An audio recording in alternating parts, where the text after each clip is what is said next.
In the last PowerPoint on abstract expressionism, I really focused on the male artists who became famous from the movement and also touched upon the idea of this hyper-masculinized type of rhetoric and criticism that was around their art about them as heroes and masculine fighters and things like that.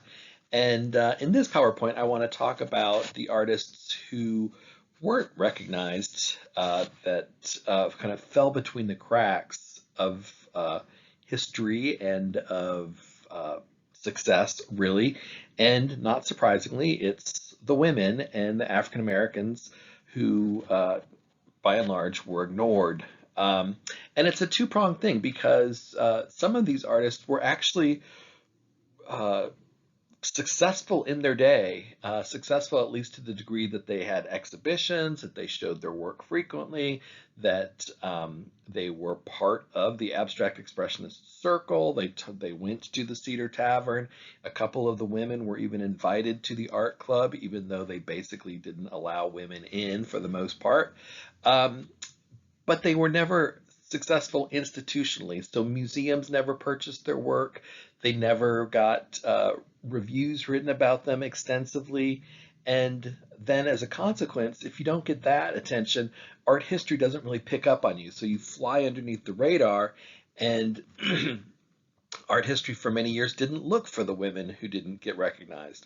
And so it's really only been in the past 20 years that most of these artists have been brought to fuller attention.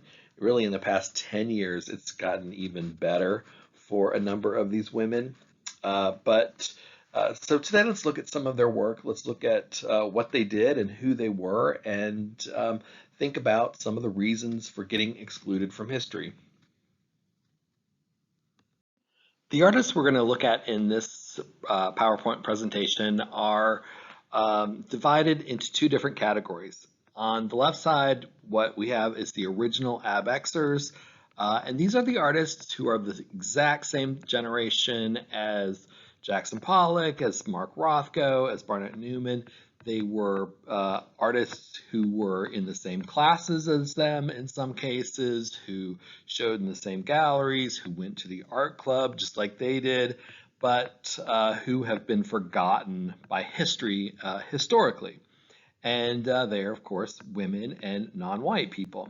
So we're going to look at Hedda Stern, Janet Sobel, Pearl Fine, Mary Abbott, Lee Krasner, Elaine de Kooning, Michael West, uh, Ethel Schwabecker, and then those women we're going to talk about. And then we'll talk about the case of two black artists, Hale Woodruff and Beaufort Delaney, and one Philippine American, Alfonso Osorio, who all three of them were discriminated against because this was the era of white supremacy.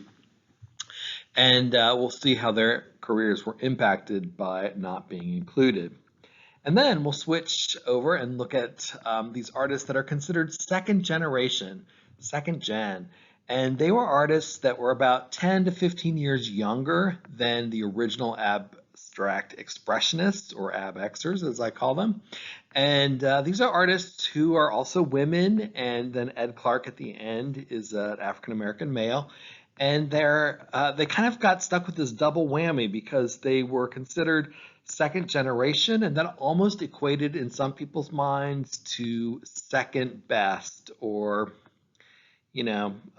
slightly less than the originals. But as you'll see, their paintings were phenomenal, and for the most part, these are the artists that got left out of history when it was written, although at the time that they were working, especially for the original ABXers over on the left-hand side, a lot of them were showing alongside, and a lot of them were right there in the same mix. And so it's really a question of history neglecting to appreciate these artists until a lot later.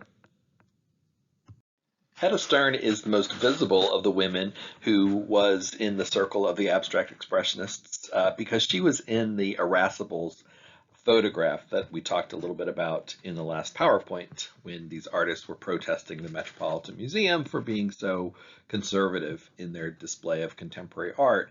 And she's standing on a stool in the back, so she kind of towers above the men in the group. She's actually one of three women who was in this group who signed this letter protesting the Metropolitan Museum, but she's the only woman who showed up this day for the photo shoot. So she would later say in her life when she was an old lady, "I'm more famous for that photograph than for 80 years of my artwork." But and that's kind of true. But more and more people are looking at her work and are realizing, oh my gosh, this is really great stuff. The um, the thing about her as an artist is that she was always interested in changing her style. She was got new enthusiasms, and her work was never consistently the same. And so when you change your work constantly, it doesn't give people a chance to identify you with a signature style in the same way that the other male abstract expressionists did. And so, that ends up hurting her a little bit. She was somebody who was actually born in Romania, and she didn't immigrate to the United States until 1941. So she's a recent arrival, but she's trained in Europe. She studied with surrealists. She was part of surrealist circles in Europe, and she exhibited with some of them. And she had really good connections. She knew a lot of people. She came to the United States. She knew Peggy Guggenheim, and she was included in artistic shows at Peggy Guggenheim's gallery, at Betty Parsons' gallery. She had one-person exhibitions. So she was really very prominent in New York, and she aligned herself not with the old surrealists, but with these new Americans. And so she became kind of connected with that scene rather than understood to be more European. So the work on the left is kind of an early work of hers. It's sort of surrealist in its feel and its effect. You've got this head that kind of looks like it could be a head of a classical statue, and it's kind of emerging out of what seems to be a tree. It's unusual. You're not sure what's going on. So that's kind of typically surrealist. Her first body of work was kind of focused on machinery and on buildings, like architectural sites. She was interested in construction and kind of fascinated by New York City as this big booming metropolis. And you can see that in some of her works in terms of just focusing in on like the framing of buildings or particularly big machines. She kind of liked big machines. Here's two more that are kind of in that vein, although the work on the left also is kind of funky in terms of its sort of surrealist feel. It's like an interior of a building, but these windows and these machines also have eyes, and so it's kind of anthropomorphic in an interesting way. Pretty quickly, she began to paint in pure abstraction with nothing recognizable, no recognizable subject matter. Um, but she maintained this interest in kind of industrial palette. So she's got these grays and these browns and kind of yellows, and uh, it uh, it's kind of very muted in that sense. Sticking with that muted palette, she also did a series of paintings that are horizontal in orientation. At least the stripes going across them are. And these are really fascinating. They are very different from, say, Mark Rothko or from Barnett Newman. And not just because the stripes are going vertically instead of zipping up and down, but it's just a very different feel. They're almost like landscapes, like this kind of melancholy landscape of this world post-war, maybe an apocalyptic landscape.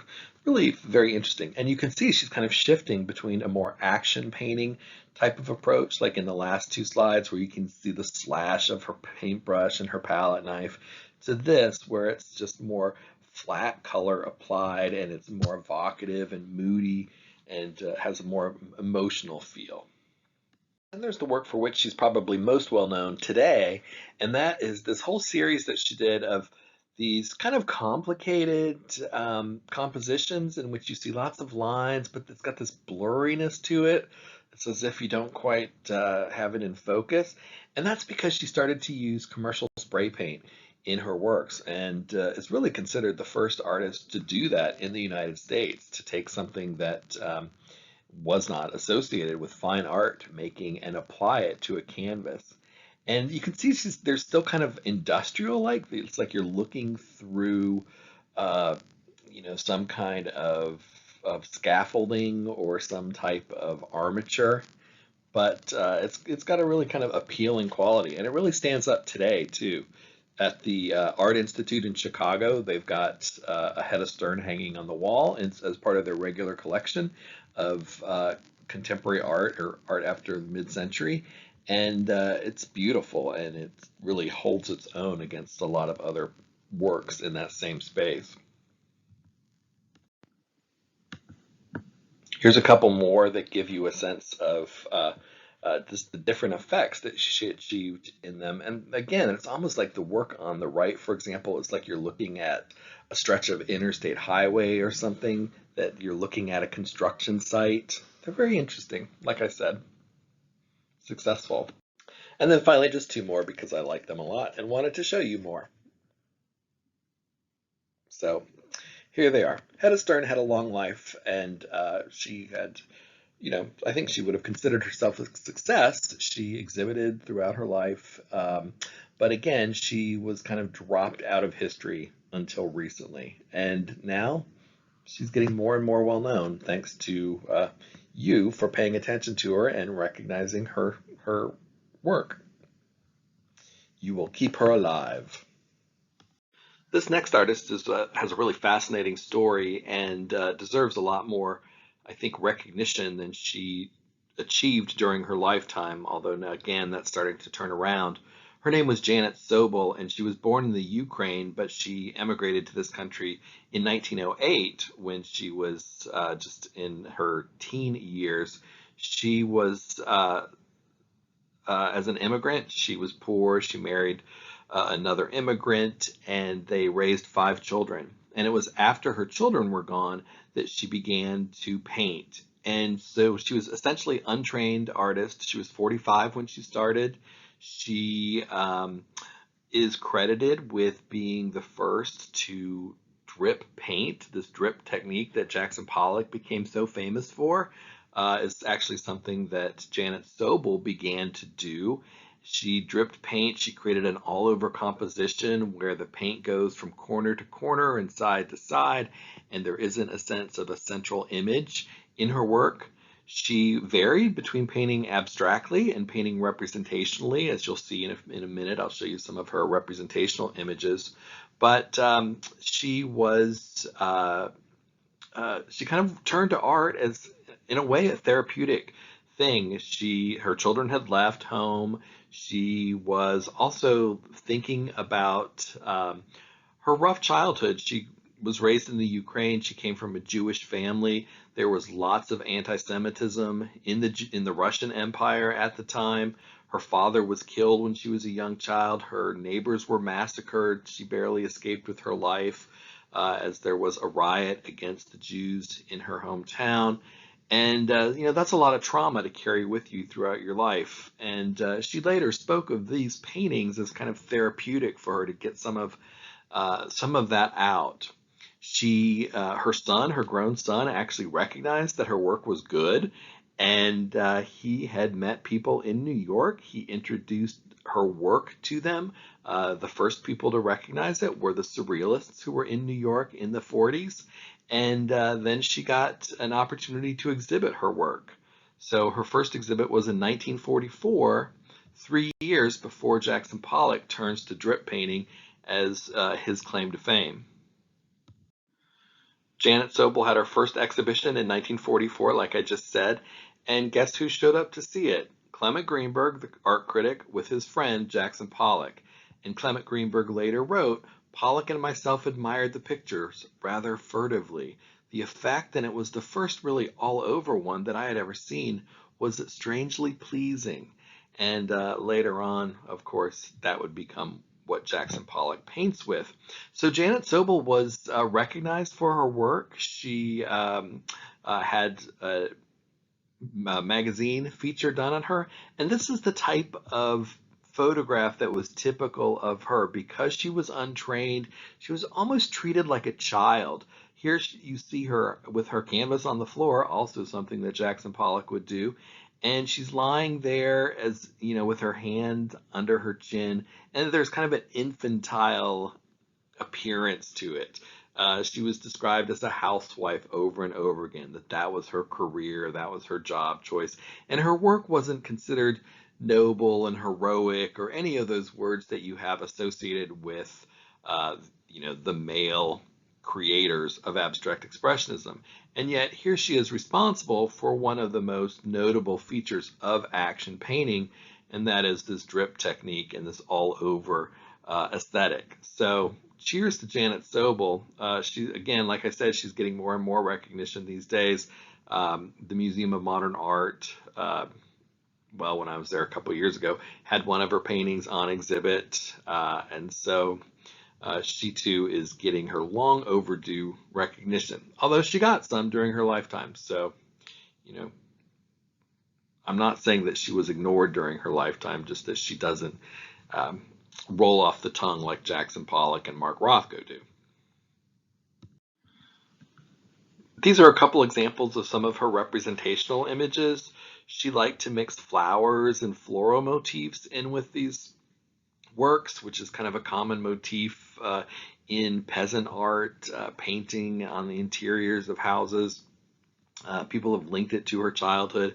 And then these faces that emerge out of the drips, and these faces that are kind of sad, honestly, kind of reflective maybe.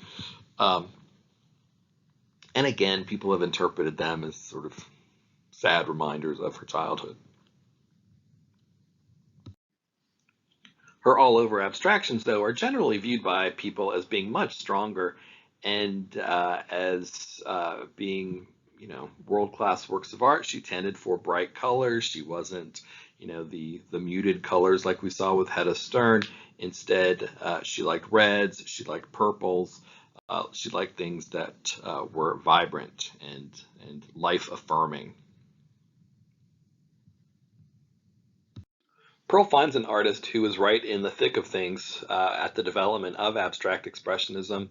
She was born in Massachusetts. She moved to New York to be an artist. She took art classes from Hans Hofmann, like some of the other abstract expressionists did. She was really committed to abstraction. She was interested in the history of abstraction. These are a couple of her early works from the 1930s. You can see kind of below, there's a sort of influence of Vasily Kandinsky, if you know who he is. Hopefully you do, from modern art.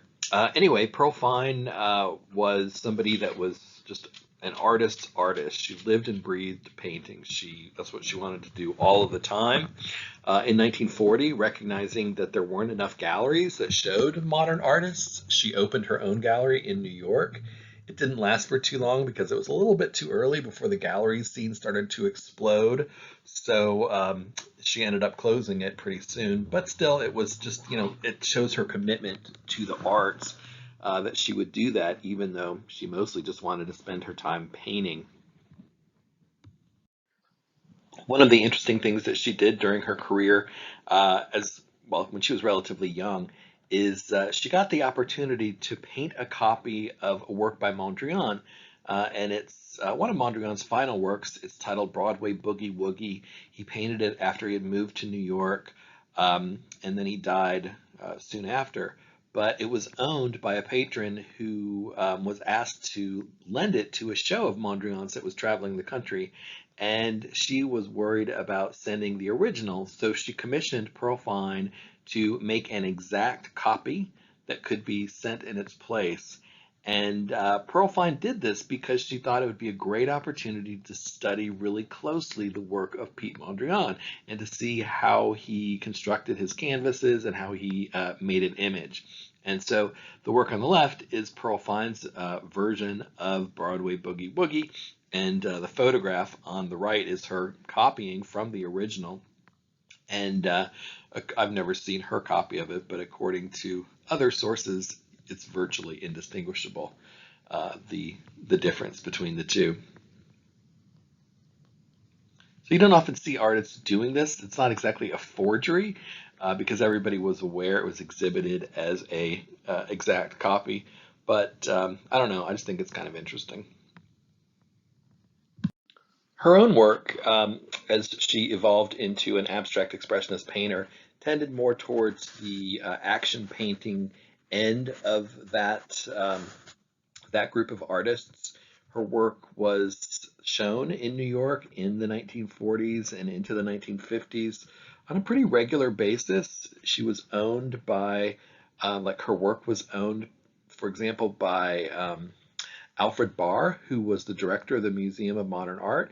Like he liked her work enough to buy one to put into his house, but he didn't buy one to put into the museum.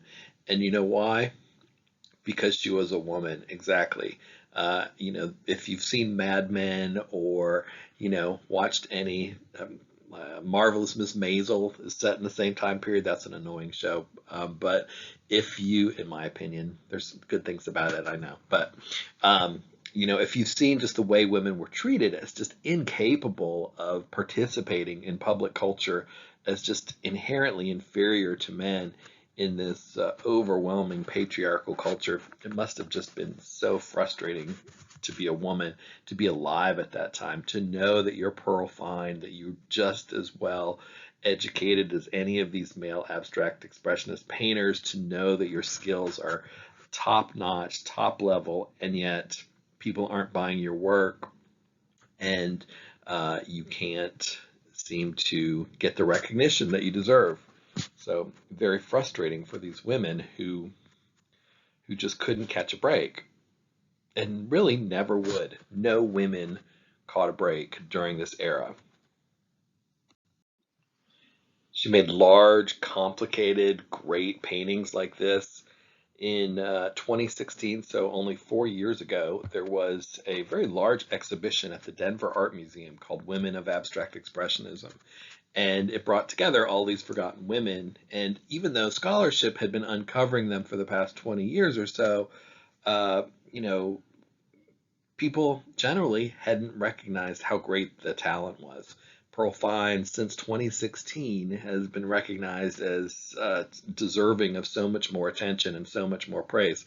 Of course, she's long dead, but her work again, like I keep saying, I know this is a broken record, but it's finally getting its due, and thank God, it deserves it.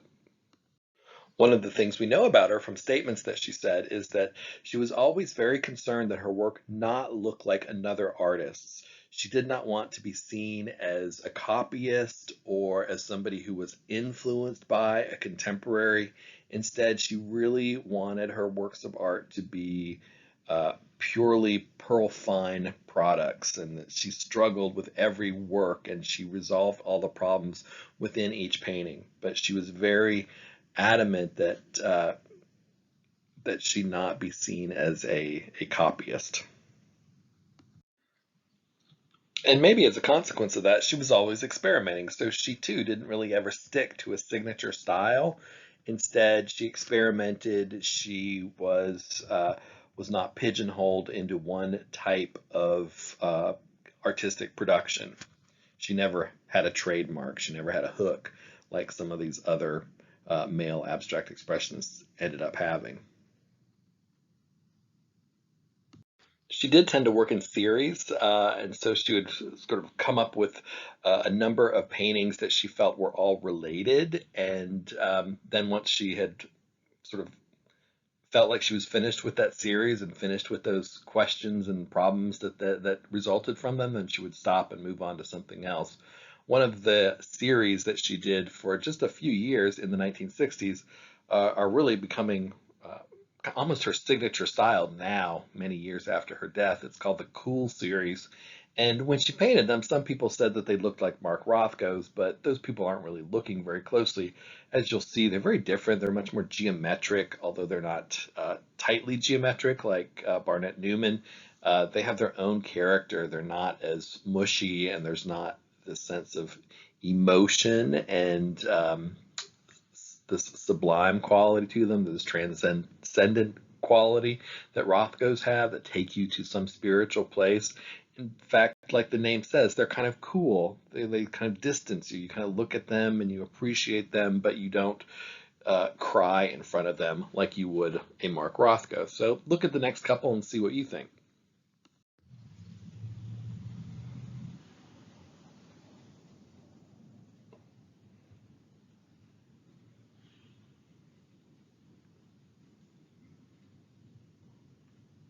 Are you crying yet?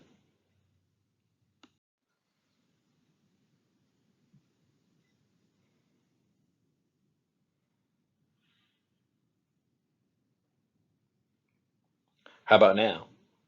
No, you're not, because they're not emotional, are they? They're just kind of literally cool. Like these would be cool to be hanging in your house, don't you think? I think so. Anyway, that's Pearl Fine, overlooked but magnificent. Mary Abbott was another of these original folks. She was a bit younger than the rest of them, but she grew up in New York and was interested in art at a very young age. She actually took classes from Mark Rothko and Barnett Newman, but her talent was so great that she ended up getting invited to be part of the Artist Club. So she was one of only three women, Pearl Fine, who we just saw, and Elaine de Kooning, who's coming up and who was married to Willem de Kooning, and Mary Abbott. They were the three. So Mary Abbott was part of this whole circle, and she painted large, bold abstractions. She used big brushes, and oftentimes you look at her work in reproduction and you think they're small paintings because the brush strokes are so prominent. But then if you see one in real life, you realize how large they are, and she was using really big brushes uh, and um, and just creating these really dynamic compositions. This is her statement about being part of the artist club. And she says, generally speaking, the women at the club weren't treated differently than anyone else. An artist was an artist. Sometimes you might get treated like a girl because you were pretty. I was chosen to collect the dues and go buy the booze because I was pretty and the guys would pay up if I asked them to. Other times you had to be tough to be taken seriously. And I think that kind of speaks to a lot of the issues the women faced. Today that wouldn't be cool to treat somebody like a girl because they were pretty and to send them to do the errands and things like that. We would pretty much call that out as saying that's pretty misogynist. But there's also a kernel of truth in here in that many of the male artists, not all of them, some of them were pigs, but many of them treated these women as equals. They treated them as peers. And it's not their fault that well, maybe it's their fault. They didn't really stand up for them institutionally, but it's the institutions that failed these women. It's the galleries, it's the patrons who wouldn't buy women's art because they didn't think it would be worth anything in the future. It's the museums that didn't collect women's art. But many of the artists, and I do want to stress this, themselves uh, were fine with women amongst them, or recognized that a woman with talent was a person with talent in that same sense. So I don't mean to give the impression that it's the artists themselves that were chauvinist pigs. It was the times, and they displayed some of those characteristics, but history is what history is. Again, she was drawn to the action painting side of things.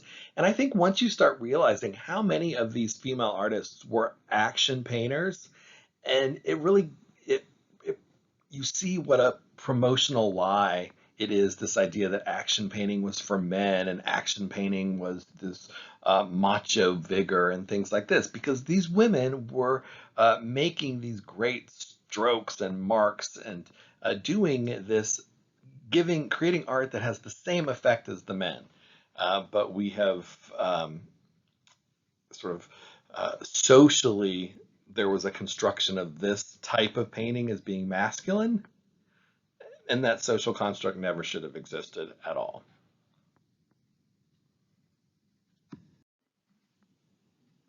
And finally, two more by Mary Abbott.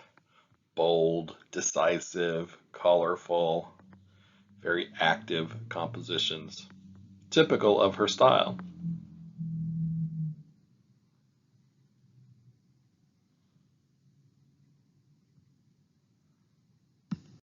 Lee Krasner is the woman who was first recognized as being a giant talent. For many years, she was overshadowed by the fact that she had married Jackson Pollock and she was the wife of Jackson Pollock.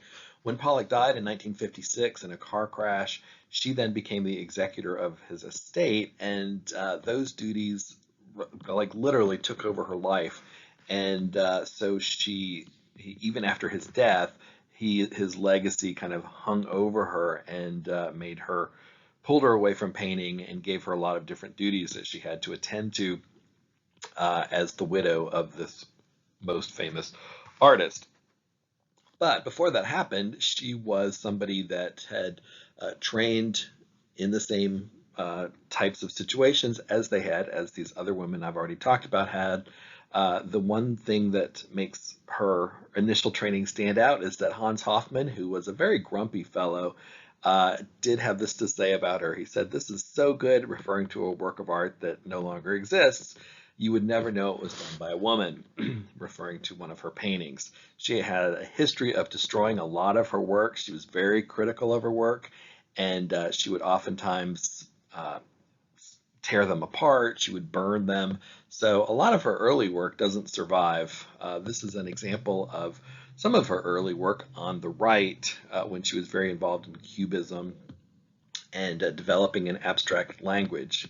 She was employed by the WPA working on murals, just like some of the other major abstract expressionists were, but she really chafed under the controls of the WPA because they really kind of set the agenda for what the artists had to create, and they really wanted figurative painting, as I've already mentioned, and she wanted to paint abstractly. But, you know, a paycheck was a paycheck. She had been a waitress before that and wasn't making any money during the Depression. So, you know, she did what she had to do. But after the war was over, after the Depression was over, she continued with her exploration of abstraction. And both her and her husband really influenced each other. It wasn't like she followed his lead. In many cases, scholars believe that he followed her lead. In fact, Pollock had admitted several times to anybody who would listen that she was far better technical painter than he was. He was more uh, attuned to kind of listening to his own inner voice, whereas she was very well trained and approached her work from just a very different place. Anyway, these are two of her early works, and you can see early on she's developing this all-over style that's a hallmark of abstract expressionism. These are done during the time period when Pollock is exploring his own kind of inner world. He's doing things like the Moon Woman and mythology. She doesn't like figurative work at all, and so she really kind of goes instead for abstraction. These kind of have this interesting kind of stained glass feel to them. They develop into this series of work that she does in the 1940s, known as the Little Images series. These are two more of them, and they're kind of like a written language. They're almost like cuneiform or something like that. Or some people have suggested that it's like Hebrew or it's like code. For a while, she worked in a cryptographer's office during the war, so people have suggested that this is like spy code types of things. It does have this feel of like writing that isn't exactly writing, kind of similar to what Bradley Walker Tomlin was doing if you think back to the last PowerPoint. They're also gridded in a way that some of Adolf Gottlieb's work was being gridded at the time when he was making those pictographs. So it has that very similar vibe and similar feel of her kind of trying to figure out what her language is. These are some of my favorite works by Lee Krasner. I could just look at them all day. This type of linear graphic little images style on the left morphs into a similar aesthetic on the right as she kind of dispenses with the linear kind of calligraphic types of forms that you see and instead just goes for this all over composition of brushstrokes, of small, tight, densely packed brushstrokes from top to bottom, side to side, the all over aesthetic where there is no center image, there is just the totality of it.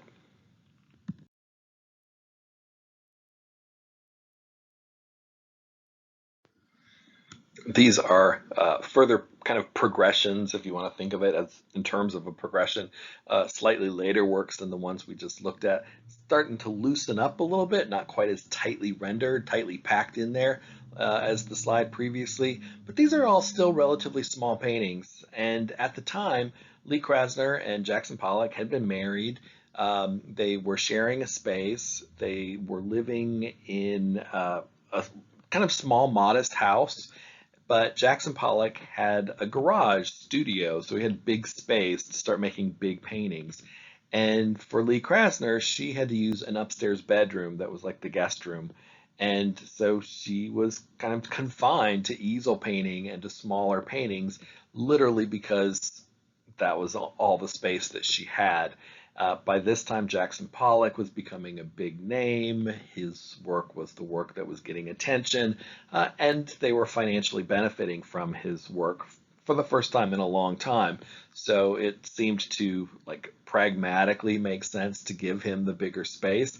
But Lee Krasner has said later on that it definitely made her feel like a secondary artist in the family.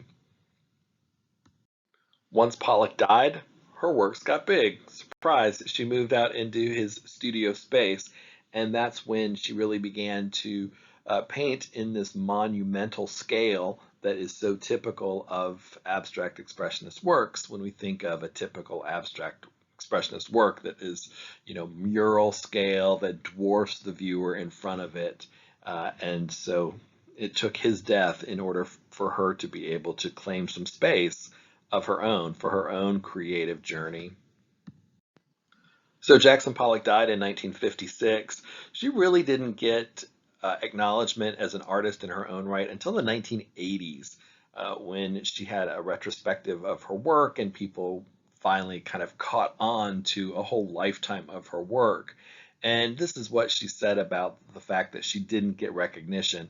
I was a woman, she was Jewish, she was a widow, and a damn good painter, thank you. But she was a little too independent. She didn't play the game like the game was supposed to be played. I don't know so much about Jewish. Most of these guys, most of these artists were Jewish. In fact, Pollock wasn't, but he was more the exception than the others. Just like Pearl Fine before her, Lee Krasner was really concerned about being seen as derivative, copying her husband's style, things like that. So she really just developed a very distinctive aesthetic, doesn't look a thing like Jackson Pollock's work at all, even if sometimes the scale looks like his scale. She worked in black and white for a while, dispensed with color, but then she also did some types of color field paintings that some people believed were her best work, but she ultimately decided she didn't like them and she cut them up. But then after she cut up these canvases, she didn't just throw them away. She decided she'd make works out of them. So she actually turned color field paintings into these almost gestural abstractions. These canvases that have layers of other canvas on top of them, glued on top, and then having paint applied as well. So she did a whole series of these in the mid 50s of collage paintings from earlier works. In the 1960s, she did a series of paintings using really garish colors. In fact, the prevalence of pink, she made a comment on that women had so long been defined by pink and by pastel colors that she'd always been reluctant to use them. But then in the 1960s, she decided, oh, what the hell? And she made these really big, bold, aggressive paintings with this pink that's real kind of a Pepto-Bismol pink in a way, like in your face men. And here are just finally two more works by Lee Krasner. Like I said, by the 80s, she was starting to be recognized on her own merits. Unfortunately, then she died, but her reputation has only grown in the past 40 years since then. and she is now considered to be like an original abstract expressionist, almost not categorized necessarily as a woman. So like Hans Hofmann predicted, I suppose. Elaine de Kooning, as the name suggests, is the other famous wife painter in the group, married, of course, to Willem de Kooning. He was 14 years older than she was, and so was kind of a mentor, teacher in a way to her. And they both they both had very interesting lives. Theirs was an open marriage, and so they had multiple affairs, and spent years apart actually. But they always remained married at the core. They had a connection that lasted really their entire lives once they met when Elaine de Kooning was only 20. So the work that Elaine de Kooning did, these two images that you see are rare because they're total abstractions. And for most of her career, she spent it making portraits or including representational images in her work. And she was well known for that, particularly for her portraiture. You might notice on this one at the bottom of the work on the left, you can clearly see EDK. And that's how she signed her name, because she did not want to sign it de Kooning like her husband. Also, she didn't want to stress the fact that she was a female, Elaine, and that's the way a lot of these female artists ended up having to negotiate this idea of their genders. So Lee Krasner signed hers LK. Actually, she adopted the name Lee because it was more masculine sounding. Her real name was Lena, and you'll see that throughout the coverage here of looking at female artists. They are trying to play down the femininities of their names. These two works are more typical of the style of Elaine de Kooning in that she combines this really very dynamic brushwork with portraiture. She tended to do portraits mostly of men. These would be men that were friends of hers, that were in the art world very often. They were men who could help her husband's career. She was always promoting her husband's work. In addition to being an artist, she was also a writer, and she wrote for art publications like Art News, and she was a critic. But she promoted her husband wherever she could, even though she was also very serious about her own career. She recognized that his name was more important. She felt like his work was more important, that he was the bigger talent in many ways. So wherever she could, she sought to help him out. She was very well liked and well thought of among the male artists of abstract expressionism. She is one of the three that was invited to join the club, and oftentimes she was considered like a chum, like a pal. She was one of these women who didn't have a lot of female friends, but instead had a lot of male friends. Not not sexual relationships. I don't mean to imply that. She was just one of the guys, and she liked sports, and she liked hard drinking, and she liked her cigars sometimes. And the men really responded to that kind of those so-called typically masculine characteristics of Elaine de Kooning. And so it's very rare to see a portrait of a woman in her work. On the left is a portrait of Harold Rosenberg, the great critic of abstract expressionism. And on the right is the portrait of a young painter by the name of Fairfield Porter, who was a very well-known painter in the 1950s and 60s. He never was an abstract expressionist. He was somebody that painted portraits as well, just like Elaine did. And he worked in a very different type of style. We might see his work a little bit later, actually.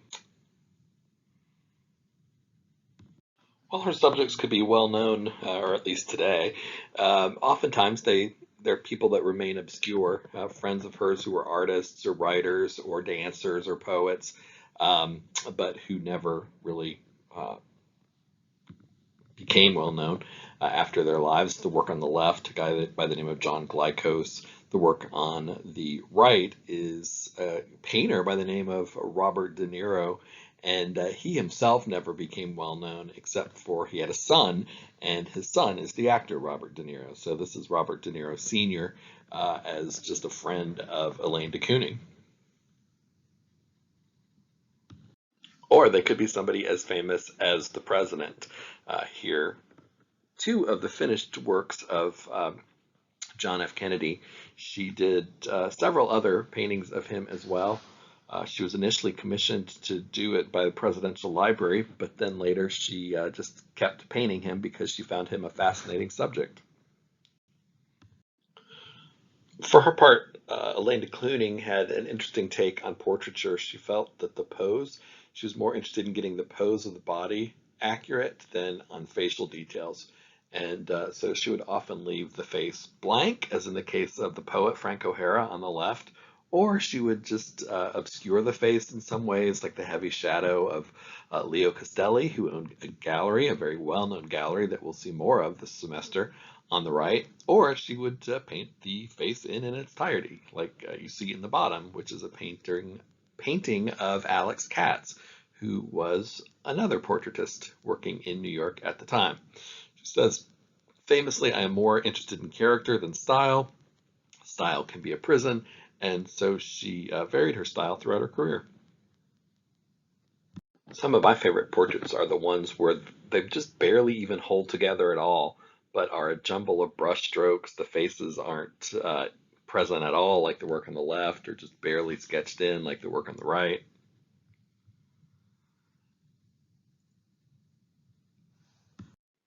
Or these two, where again, just the intensity, the active paint of their bodies makes it look as if they're just like scrambling apart or just barely coming together in order to form this portrait. The work on the left is just titled "Man in a Hotel Room," and you just sort of get that anonymous sense of being in a hotel room and the whole unknown character of going into a hotel room. It's really interesting. As I mentioned, she was a devoted sports fan. She really enjoyed going to baseball games and to boxing matches and basketball. She loved bullfighting. So she's one of the few artists to try to capture the intensity and the action of sports. I don't know that she ever quite got it. Sports are a hard thing to capture in art, honestly, in painting anyway, or sculpture, traditional materials. But here are two. On the left, a basketball scene, on the right, baseball. As I just said, she liked bullfighting, and she also, towards the end of her life, discovered the caves in Europe. And she went to the cave at Lascaux, and then she also went to a cave in Spain known as Altamira. And both of those feature really strong bulls or cow figures in both of those caves. And she was so fascinated by Paleolithic art when these cave paintings were done and how much she felt like it had in common with contemporary painting. So she did a whole series of bull paintings. Some of them she did earlier in her career when she was a big fan of bullfighting, but these two come from later in her career when she was starting to make the connections between art that was, 25,000 years old and art of the moment. Some of the strongest work, I think, of any of the abstract expressionists is the work done by Michael West. Now, she was born Corinne Michelle West, but she went by the name Michael because, once again, Corinne was too feminine, so was Michelle, and she wanted to be taken seriously. She wanted to be seen as a legitimate artist. So she changed her name to Michael. She went by Michael, and she signed her works Michael West. It was her professional name.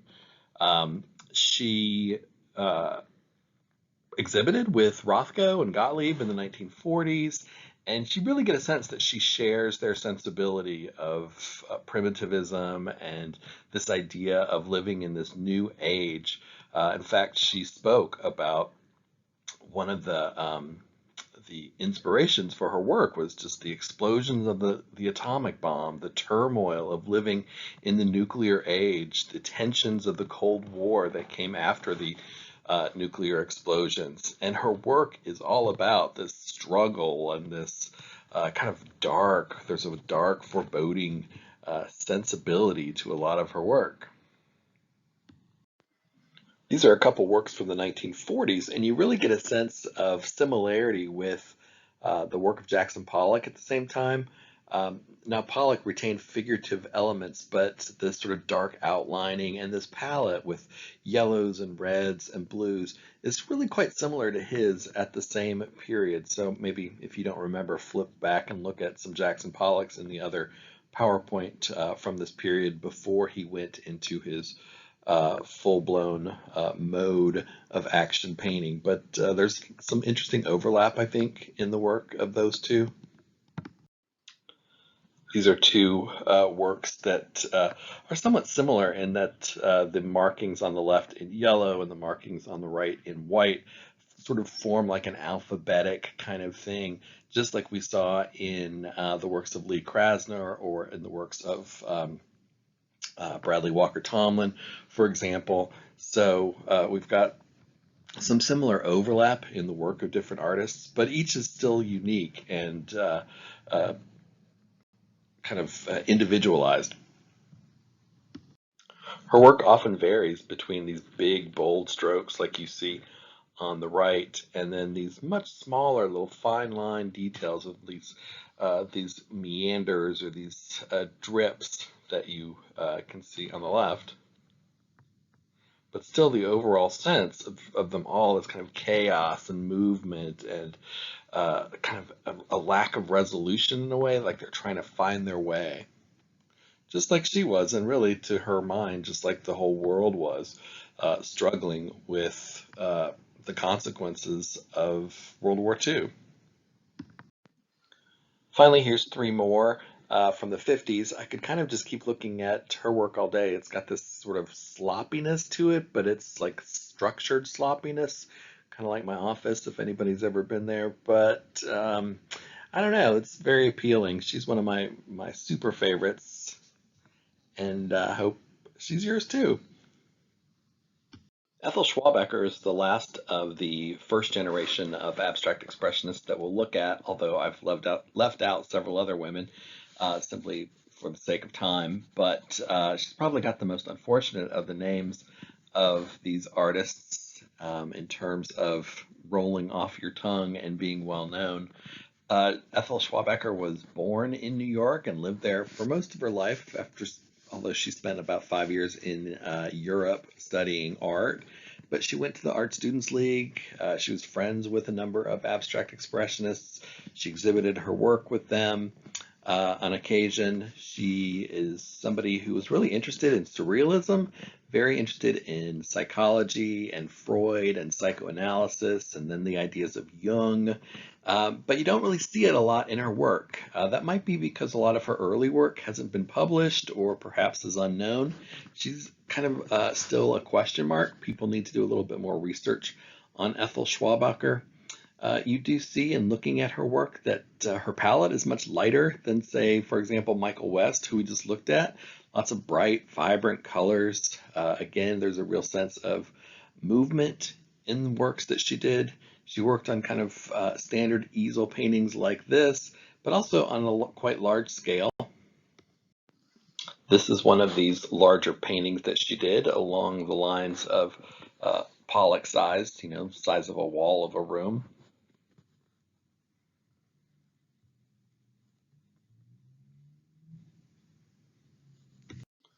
And two more, again, kind of a distinctive style, very much unlike anybody else's in terms of the other women that we've looked at, or even the men. There is kind of a Hans Hofmann quality to the work, even though she never studied with him. But just in terms of her palette, it tends to be bright like his did, and she's got these kind of square patches that pulsate a little bit. But her work is also brushier and distinctive enough from Hans Hofmann's as well. All right, so that's the last female artist of the original generation that we'll look at. Now let's turn our attention to a couple African-American guys and see some of the work they were doing at the same time, but also did not get exhibited with the men. In fact, they had less luck than the women because of the color of their skin. As bad as the white women we just looked at had it during this period, and as much as they've been forgotten, black artists had it even worse in New York in the 1940s and 1950s. It was a city that was still mostly segregated. You saw still the largest community of African Americans up in Harlem in the north, about north of 125th Street or so. And job segregation, education segregation, all part of the life of the average New Yorker. You might think that the arts would be different, but they really were not. There were exhibitions that were designated solely for Negro artists. There were scholarships for Negro artists. There were gallery spaces for Negro artists, but they were all very limited and very few in number. And they were concentrated in Harlem. The Harmon Foundation was one of the most well-known of these opportunities for African Americans. It was a foundation that was set up to advance African Americans in the arts. They gave out scholarships every year, they gave out awards, they had an exhibition, but it tended to be very conservative in terms of what it appreciated as art. So it wasn't really pushing African American artists in the avant-garde direction. Those that were didn't get scholarships or didn't get recognition, and so it ended up making African American art sort of appear, backwards in a way. It made it appear less radical than those white artists who were operating in New York at the time. And so that had this really detrimental effect in many ways in terms of the reception of African American art outside of these circles. Norman Lewis was an artist who grew up in Harlem. He was interested in art all his life. He didn't have an extensive art education, so a lot of what he learned was self-taught. He sought out other artists and ideas about art throughout his life. The work on the left is a self-portrait, and then the work in the middle is the type of work he was doing in the 30s. Representational, it was local scene. It was expected that African American artists create art that was about their life, that there was something black about their art, and that meant that the subjects should be black. It should depict something that was part of their everyday experience.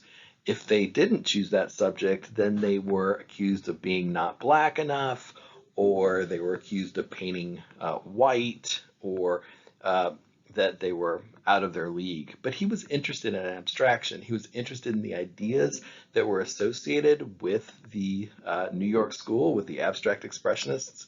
And so he sought them out. He went to the lectures that he was able to.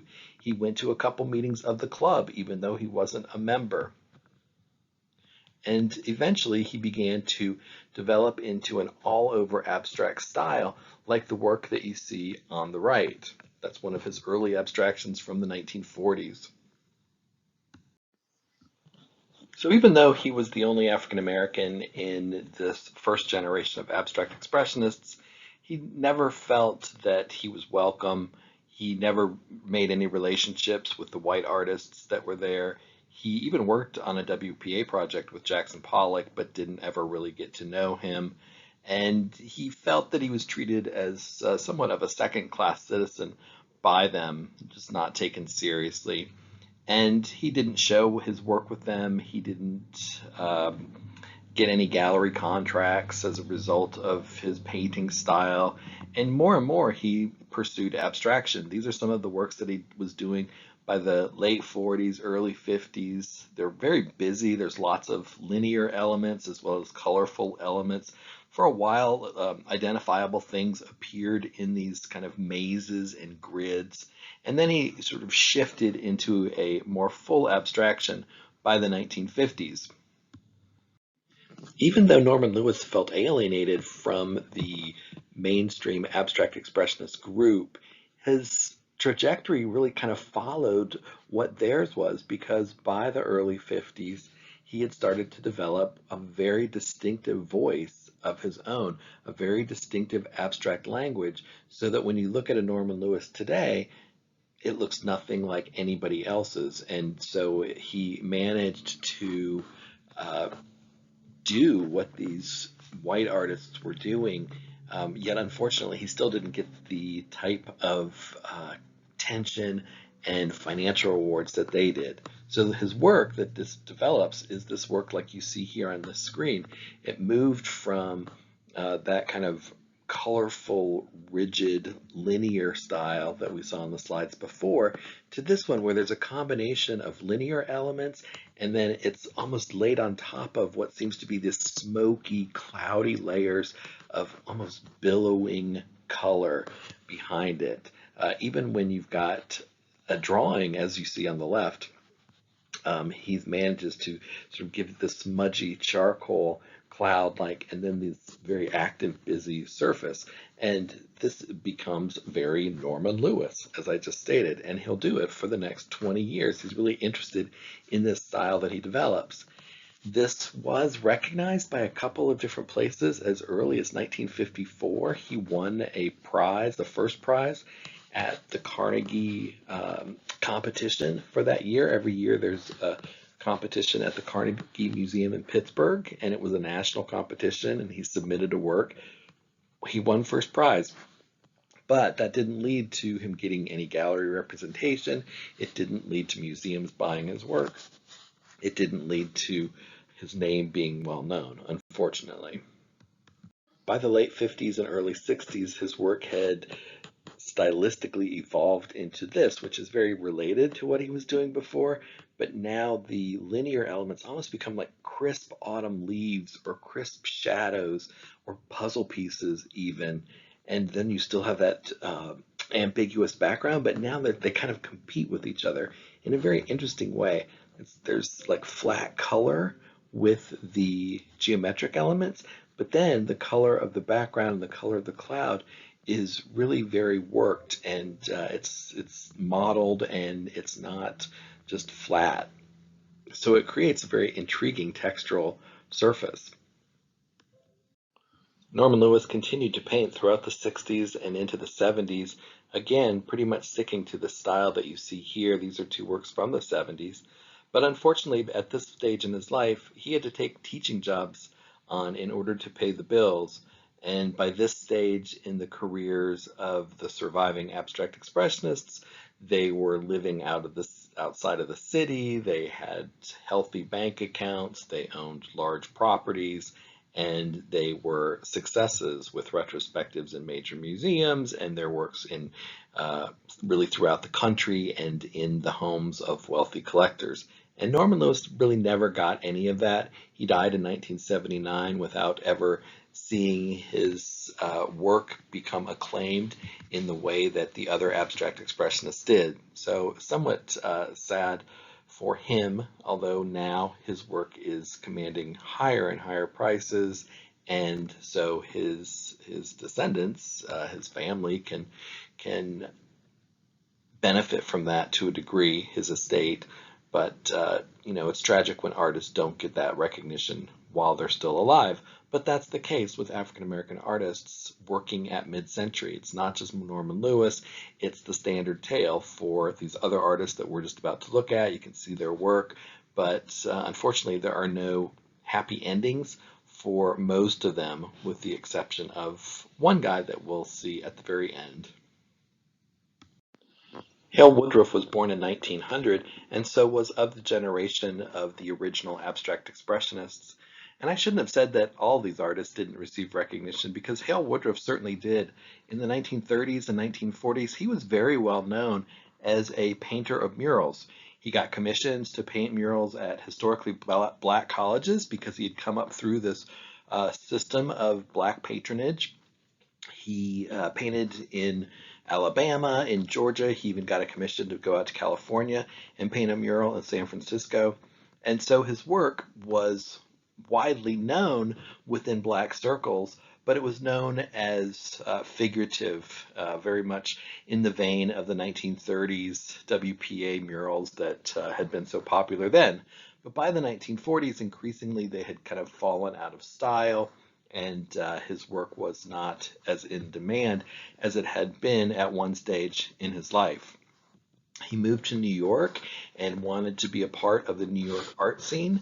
And when he got to New York, he was exposed to all these other ideas, and his art style changed. In his work of the late 1940s, Woodruff understood that there was this primitivist impulse to look back at forms of expression outside the European tradition. And so in his works, you can see him starting to do that as well. It becomes his interest too. The work on the left is titled Afro Emblems, and the work on the right is titled Ancestral One. And so he seems to be going back to look at African sculpture. And for him, this is not the first time in his life he's done that. He understood that early modern artists like Picasso also looked to African masks to find some kind of way out of the trap of painting representationally. In fact, when Woodruff was a younger man in his 20s, he went to Paris. He actually met Picasso, and he began to collect African sculpture when he was in Paris. So he very much understood that. And even though he painted in a realistic style when he came back to the US in the 1930s and in the first half of the 40s, it had long been an interest of his. So he resurrected that interest at the same time that the abstract expressionists were doing it in the 40s as well. And just like the other abstract expressionists, he began to move into full abstraction. In these cases, in these two paintings, they're kind of transitional. You still see some of these elements from perhaps African textiles or some kind of design that he found to be interesting.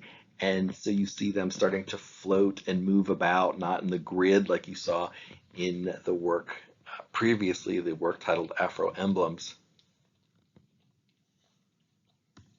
These are two from the early 50s, an untitled piece on the left and a work titled Totem on the right, where again these kind of forms have turned into just geometric forms now. They're not referencing any specific object, but more like the idea of a totem, or in the case of the work on the left, just these brownish shapes kind of moving across this horizontal surface. And ultimately, he found his way to large abstract canvases. Sometimes they were colorful, sometimes not. He worked in series. He never did develop a distinct one type of idiom that he painted in, one characteristic style that identifies a Hale Woodruff.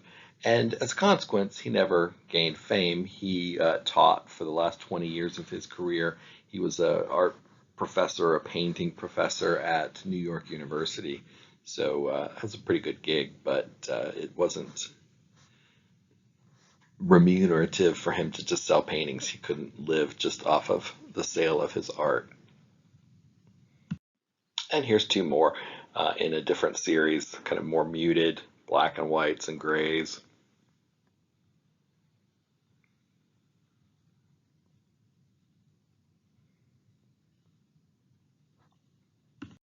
Beaufort Delaney's story is probably the most tragic to me.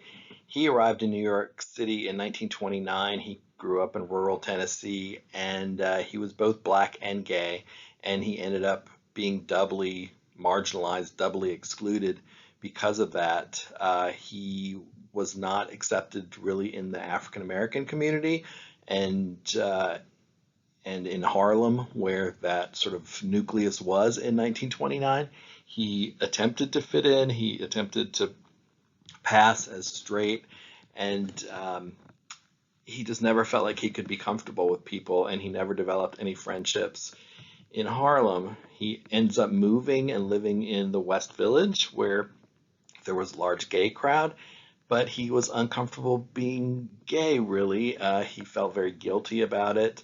The crowd in the village was white, and although he made some friendships there, he was really very lonely and isolated. He made art, though, that is probably among the best art being produced in New York in the 1940s. It is representational, but it's got this vibrant electricity to it. It's got thick impasto and like acid colors, and it's just so unique and so unusual.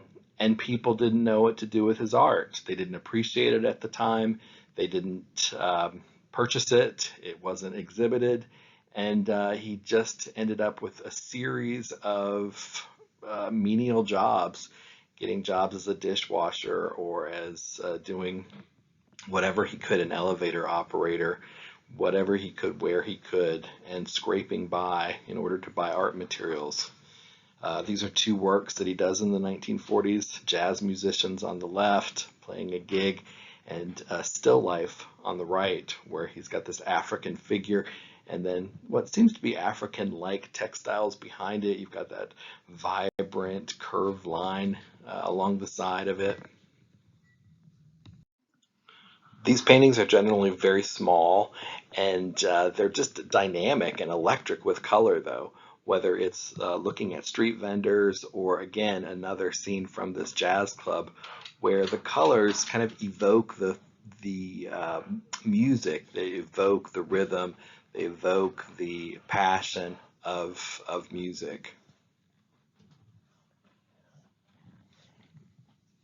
Today, he's mostly remembered for these small landscapes that he did of New York in the 1940s. Again, they're kind of viscerally electric with the color, but he also started to experiment with just more and more abstract elements to them.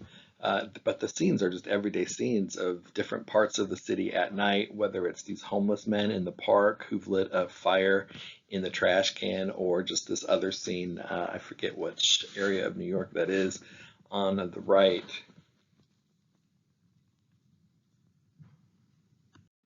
He did develop one close relationship with the writer and cultural critic James Baldwin, who was younger than him, and so Beaufort Delaney described himself as his spiritual father.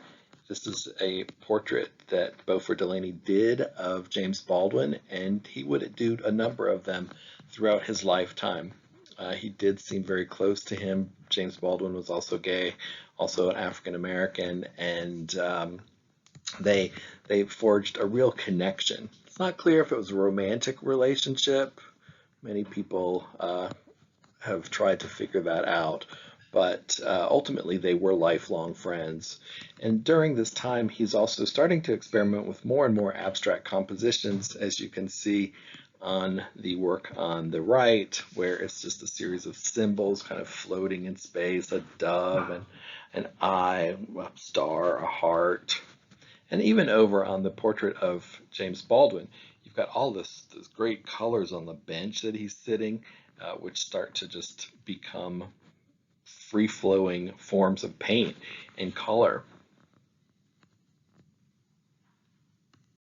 Beaufort Delaney was definitely not somebody who fit into the real macho world of abstract expressionism, even as he was drawn to abstraction as a form of expressing himself. So it's ironic, I suppose. In the early 1950s, he determined that he was going to leave New York, that it was just too hard to live there. It was too hard to not really be accepted. And he moved to Paris, where he knew a couple people who had moved previously, and they encouraged him. So he moved to Paris and really spent most of the rest of his life in France, where he didn't have to deal with the same amount of discrimination, either for his homosexuality or for his blackness. And ironically, when he goes to Paris, is when he really begins to paint in a much more abstract expressionist style.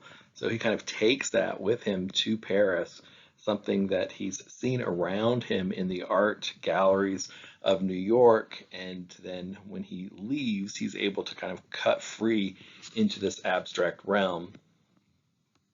By the late 1950s, he's painting these luminous, almost monochromatic canvases. Again, they're large, they're heavily impasto, which means it has a lot of brush stroke, thick brush, thick paint on the surface, thick, like, toothpaste, think about thickness of toothpaste there across the surface. Lots of colors going on and kind of competing for your attention, but everything kind of balancing out nonetheless. This is another one of these large canvases that Beaufort Delaney did. So his life improved when he got to Paris, but he didn't have it made in the shade once he got there, he suffered from depression just as he did in New York. He tried to deal with it by drinking a lot, as so many people did back in the 1950s and 1960s. So he became a pretty severe alcoholic, and then he also started to have some real mental problems and was ultimately institutionalized for a period of time as he couldn't function on his own. In many ways, I often think of him as America's Vincent van Gogh, not simply because of the mental issues, but because he lived this life of isolation and depression, and people really didn't understand how great he was as a painter. They still don't. Beaufort Delaney is kind of one of these still flying under the radar artists that people have yet to fully embrace. But even as he was doing these thick abstractions in Paris, he also does portraiture, and he becomes a portrait painter specializing in portraiture, and he does these flat, really interesting portraits of his friends and colleagues in Paris. Totally unique, very unlike what any other person is doing at the time. Again, his eye is always to color, and so there's just this bright, luminous color. Many of the portraits that he did were of young gay men who he knew in Paris. And these are two more of them with that just vivid yellow background that really makes them come alive. Beaufort Delaney died in 1979. He was institutionalized at the time. He was buried in an unmarked grave. And, although he's been talked about more and more since the 90s, he's still waiting for his big moment in the sun for people to recognize what a true talent Beaufort Delaney really was. Well, if there's an opposite story to that of Beaufort Delaney, then it could be found in the life of Alfonso Osorio, because although his work isn't very well known even to this day, he had a very happy life. He was also gay. He was also from a marginalized community. In this case, he was Filipino, but he was raised fabulously wealthy, and wealth makes all the difference. Even though he was raised in a pretty Catholic household, he did not suffer guilt from being gay during his lifetime. He was very fascinated with surrealism in the early years of his career, and he worked in a really tight illustrational style. These are two works that are, kind of sexy and risque and full of hidden symbolism associated with psychoanalysis and associated with the duality between men and women and mothers and sons and all kinds of stuff. And here he is kind of working it all out through his art. To New York. He bought a grand estate outside of the city. He became very good friends with Jackson Pollock and his wife Lee Krasner. He moved into this huge estate with his partner. They were openly gay at the time. They were openly in a relationship, and people accepted it because of his great wealth. Alfonso Osorio amassed a large collection of art. In particular, he was an early champion of Jackson Pollock and Jackson Pollock's work, and he came under the influence of Pollock and of other ideas of the abstract expressionists. These are two works by Osorio where you can see him starting to shift. They're still representational. On the left, this is some handmade paper and then marks that create a face in it. And then on the right, you've got this, he's kind of moving away from his illustrational style, mixing it up, lots of colors, lots of lines, lots of abstract confusion, although still very recognizable, strange forms of these frightening children and that weird poodle. Osorio lived nearby Jackson Pollock and Lee Krasner and was often over at their house, and they came to his house. He spent time in Pollock's studio in the barn where Pollock was dripping and dropping and flopping, and Osorio was really inspired by this technique and bought some of his earliest drip paintings. He was responsible for making connections with Jackson Pollock in Europe because Osorio had done most of his education in Europe, as a wealthy person should, I suppose. And he got a show for Jackson Pollock in 1952, his first solo show at a museum before he'd had one in the United States because of his connections. Osorio went back and forth between the US and France quite a bit at that stage.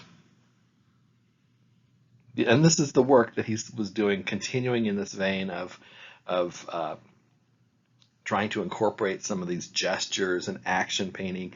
And he developed two really unique styles: one that's more brushy and more abstract, and another that's more hard edge. And we'll see where he goes with both.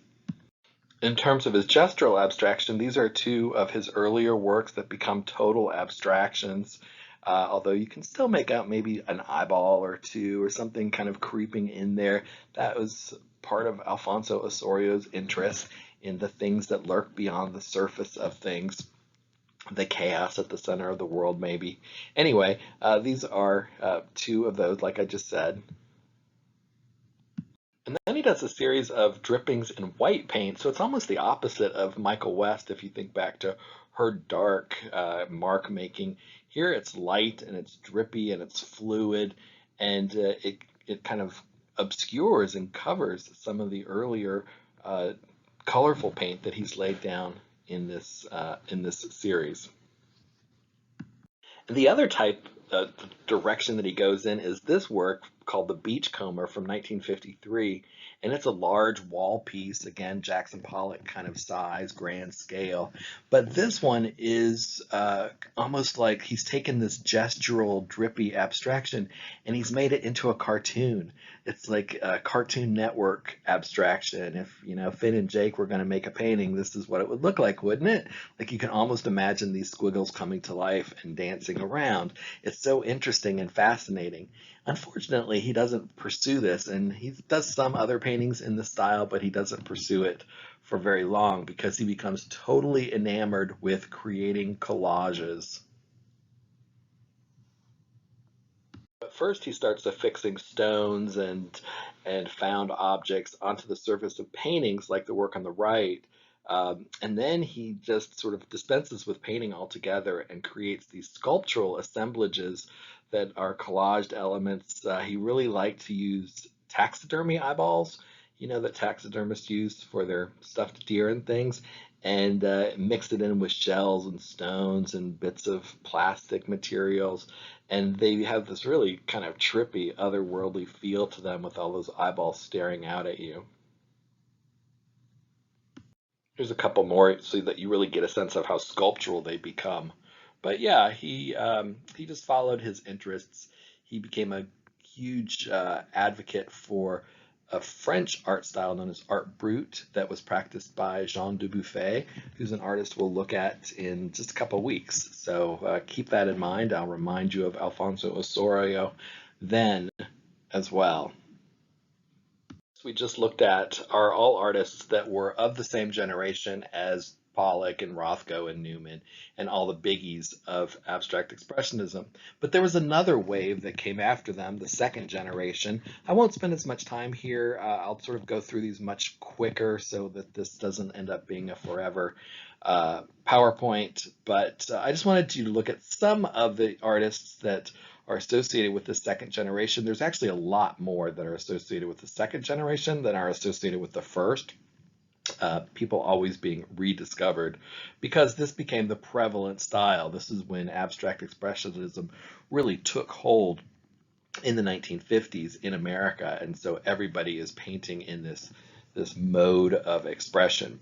But some of the successful ones at the time, even though this whole thing is who was marginalized, the first two artists became quite well known, even despite the fact that they were women. Grace Hardigan was the first. She was a student of, I forget who, but she was one of them. And her paintings looked like this, and they were exhibited early on, and there was a buzz about her, and people were talking that she was, amazing for being a woman painter. She actually, in the early years, signed her name George Hardigan in sort of a similar vein that Michael West did.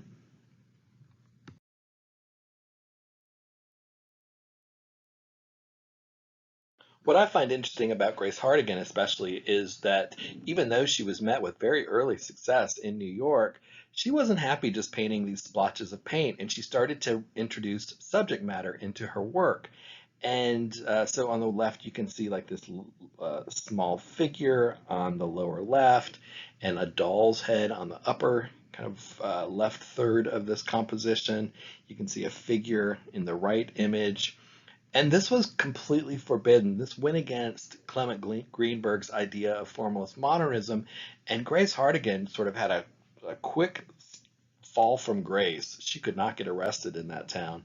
She ultimately left New York, developed a drinking problem because she followed her own vision and her own convictions, and really didn't see a lot of financial success from her life, even though she started out with great promise. Couple more of her works after she betrayed abstract expressionism and became the big traitor to Clement Greenberg. She was particularly interested in show windows and shopping in New York, and mannequins that are dressed up as brides on the left, or the window of a housewares department in New York on the right. That's my dog Dobson barking at somebody out in the street. Joan Mitchell also was very successful as an artist. She's somebody who was recognized early on as being a major talent, and she really has just an incredible painter. These are a couple of her early works, and there's her with a couple of them as well on the left. For my taste, I feel like I wish she cleaned her brush a little bit more, because I feel like her early work is often kind of muddy, but maybe that's just me. It kind of looks dirty. Anyway, Joan Mitchell, she was a great talent, and she was part of the New York scene. She took a class with Hans Hofmann and towards the end of his teaching years, but apparently she couldn't understand a thing he said, and so she left after one class and never went back. She counted upon other people like Franz Klein as her mentor, and you can kind of see that in the work that she does, that there's a kind of Franz Klein quality to some of her strokes, I suppose. Franz Klein, of course, she doesn't have just, big, bold, large strokes, but lots of small little strokes that just create this frenetic surface and a lot of energy throughout the composition. She really reminds me a lot of Berthe Morisot, the French Impressionist, if you know her brushwork and her style. If not, you should look it up. Google Berthe Morisot. She's a great painter, one of the greatest painters of the 19th century. And Joan Mitchell kind of takes up her legacy in the 20th century, 100 years later. In 1959, she said, "So long, America," and went to live in France because she loved France. And she spent pretty much the rest of her life in France, although she did make some extended trips back to the US. And in France, she was able to devote her life to painting and to creating really some fantastic paintings. Her palette changed a little bit, got a little bit brighter, a little bit more colorful, particularly in the 70s. You'll see a lot of purples and greens. She was really inspired by the gardens of France, and some of those light, bright, vibrant colors come into her work. Get a sense of this floral aspect of this interest of hers in paintings like this that are almost like floral still lifes. In fact, in works like these, the floral aspect almost becomes like a landscape, like a large landscape full of sky or full of lawn or full of flowers and full of the greenery, the lush greenery of springtime and flowers in bloom. So it becomes almost representational abstraction. The bits of color, dabs of color, become the petals of the flowers. She grew to love the division that is created when you paint diptychs, or two different canvases that are placed together. And for a period of time, she produced a large number, not only of diptychs, but ones with three canvases, triptychs, or multi canvases as well. Really just marking the surfaces up with all kinds of wonderful brush strokes and color. And as these canvases get bigger and they get connected, it almost becomes like Monet's final paintings of those big water lilies, as his eyesight is blurring and he's becoming more and more of an abstract artist in his later years. There's almost a sense of that too. So she's carrying on that Impressionism tradition, not only through Berthe Morisot, but through this Monet connection as well. And all of that would have been very prevalent before her eyes in France. She would have understood those connections, I think, very well. Shirley Jaffe grew up in Brooklyn and began her life as an abstract expressionist, and then she moved to France as well before Joan Mitchell did. And in this case, it's not because she wanted to go to France necessarily, but her husband at the time got transferred there, and so she moved with him and fell in love with it. And her style changed dramatically from this type of work, which is okay, kind of garden variety abstract expressionism, if you ask me, but it's okay. And I am judgy that way. And look, this is more of her abstract expressionist stuff, and it's, not bad. I mean, it's better than I can do, God knows. Still, it doesn't seem like it really, to me, it doesn't stand out in a great way. And maybe you're really sick of looking at paintings like this by now. 2 full PowerPoints on. But then look what she does in France, okay? Check this out. What? I know. Isn't it crazy? She moves from that really kind of brushy, gestural abstraction to this hard, flat, geometric style that is just fantastic. She's got such a great sense of design and a great sense of color that when she makes this switch, it shocked a lot of people that knew her back in the States especially, but I think she really made a switch for the better because the works that she does in this style really are unlike anybody else working at the time in the 1950s when she made this big leap. Say what again? Look, so much. I had to cut out about 5 slides, otherwise I'd have just shown you a bunch of these. But I would suggest if you like this style of painting to Google Shirley Jaffe and just feast your eyes on the complicated visual puzzles that she sets for herself and how well she solves them. I just find her work in this style to be peerless, almost without any competition. And she's sadly a name that nobody knows. So if you have rich parents who are looking for an investment, it would be my advice for them to buy some Shirley Jaffes now while the price is probably relatively low. You heard it here first. Amaranth Ehrenholt is an artist who grew up in Pennsylvania and studied on the East Coast, but then she decided after developing this abstract expressionist style that New York wasn't really the place for her, and so she moved to France, and thus is the 3rd artist in a row that we've seen who left New York for France. And one reason that women did this is that they were respected more as individuals and as artists in France. They didn't have to put up with the heavy-handed, male-dominated world that was the United States at the time. So, I mean, not only was it racist, but it was pretty misogynist as well. So, we lost a lot of good artists who went to France. And subsequently, because they spent so much time there, with the exception of Joan Mitchell, they aren't so well known over here. Amaranth Ehrenholt's work is really only now, in the past 5 years, getting more well known in the States. And it's just these great explosions of color. There's something about France that really makes people just love color. And so here you have some more color. And look, here's some more color. The next artist isn't so much interested in color, so you'll get a break from color. Sonia Gektoff was from Pennsylvania, and she studied in the East, where she grew up.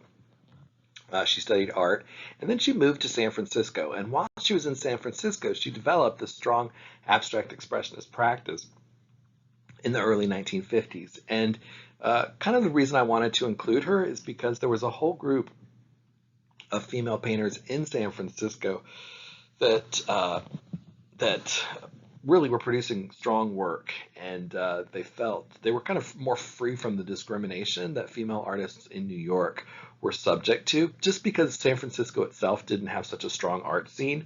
So they had more exhibition opportunities, and there was a more egalitarian spirit, especially in San Francisco. LA was pretty dominated by male artists, but San Francisco had a better vibe for female artists, and so some female artists did really well there. Anyway, Sonia Gektoff spent most of the 1950s in San Francisco before moving to New York, where she became part of the New York scene and continued to paint these bold abstract paintings.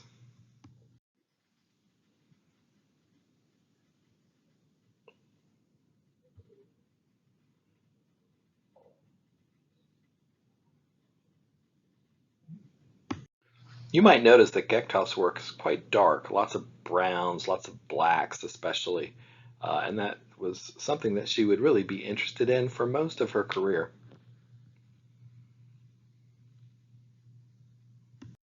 Edward Clark was born in New Orleans, and he was in World War II. He ended up getting stationed in the Pacific, and when he got out, he used the GI Bill to pursue a career in art. He knew he'd always wanted to be an artist, and this allowed him that opportunity.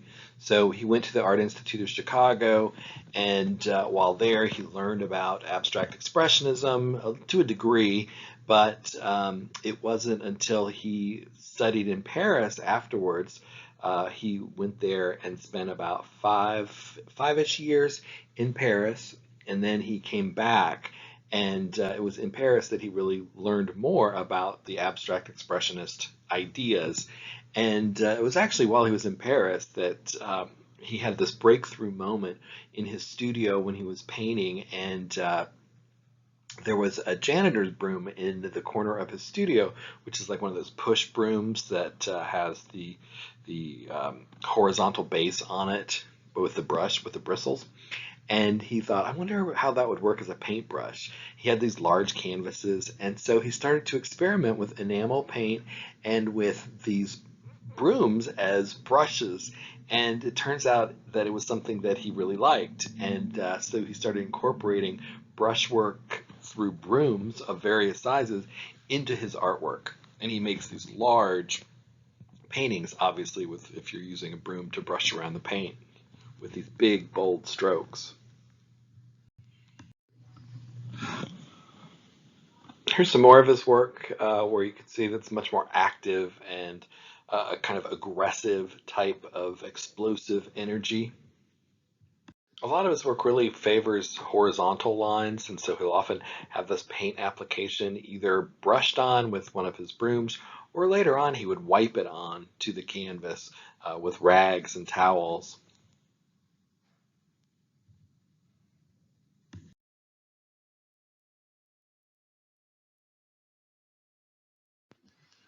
Today he's credited with being one of the first artists to experiment with shaped canvases in the 1950s, where he would kind of create these sculptural canvases and then paint them. So there's actually a great one on view in the Art Institute in Chicago as well. Actually, it's this one if you want to go down there and check it out. So that's it. There's a lot of other secondary abstract expressionists that carried this through into the 1980s, like I said, but I'm sure you've seen enough splashy paint for a while. So I will end here.